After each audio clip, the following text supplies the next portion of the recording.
আচ্ছা, আমি যদি আপনাদেরকে বলি এরকম সুন্দর টেস্টি রেস্টুরেন্ট স্টাইলে ঝুরঝুরে এগ চিকেন চাউমিন আমি বাড়িতেই বানিয়ে নিয়েছিলাম, তাহলে কি আপনারা বিশ্বাস করবেন?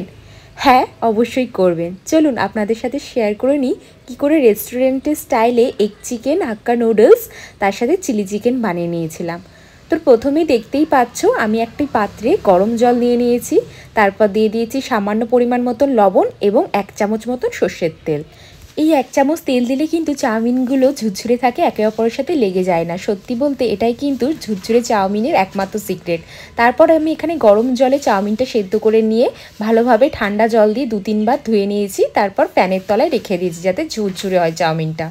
নুডলসের জন্য এখানে আমি কেটে নিয়েছি কিছু সবজি, যেমন গাজর, ক্যাপসিকাম, পেঁয়াজ, বিনস আর কাঁচা লঙ্কা। আর প্রত্যেকটা সবজি কিন্তু আমি এইভাবে লম্বা লম্বা করে কেটে নিয়েছি যাতে চাউমিনের সাথে ভালোভাবে ভাজা হয় সবজিগুলো। তারপর আমি এখানে নিয়ে নিয়েছি আগের থেকেই নুন, রসুন আর সয়া সস দিয়ে ম্যারিনেট করে রাখা চিকেনটা মোটামুটি আমি আদা রসুনের পেস্ট দিয়ে 15 থেকে 20 মিনিট মতন আগের থেকে ম্যারিনেট করে রেখেছিলাম। তারপর আমি একটি পাত্রে নিয়ে নিয়েছি এখানে 3টে পোলট্রির ডিম। আপনারা চাইলে হাঁসের ডিম বা মুরগির ডিমও দিতে পারেন।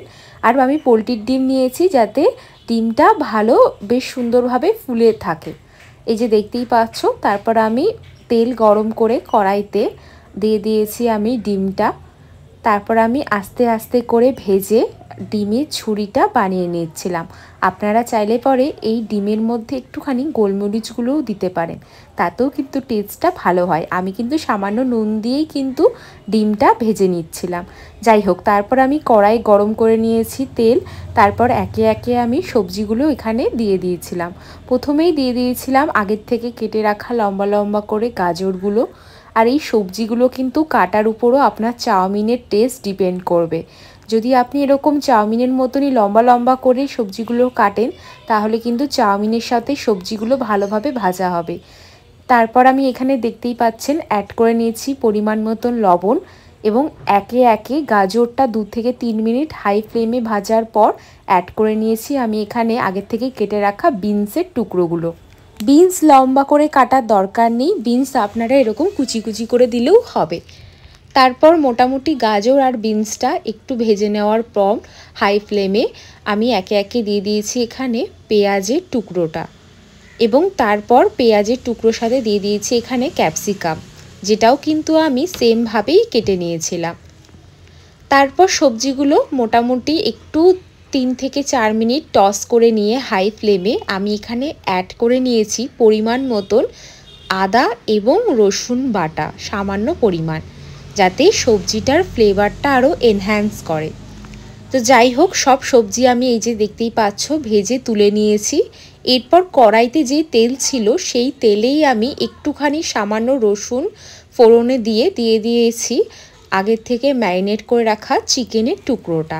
চিকেনটা মোটামুটি আমি 6 থেকে 7 মিনিট লো ফ্লেমে ভাজার পর সয়া সস অল্প একটু পরিমাণ মতন দিয়ে, এই যে দেখতেই পাচ্ছেন সয়া সস দিয়ে হাই ফ্লেমে টস করার পর চিকেনটার সাথে সমস্ত সবজি এবং আগের থেকেই ভেজে তুলে রাখা ডিমের কুচিগুলোকে দিয়ে ভালোভাবে নেড়েচেড়ে নিয়েছিলাম।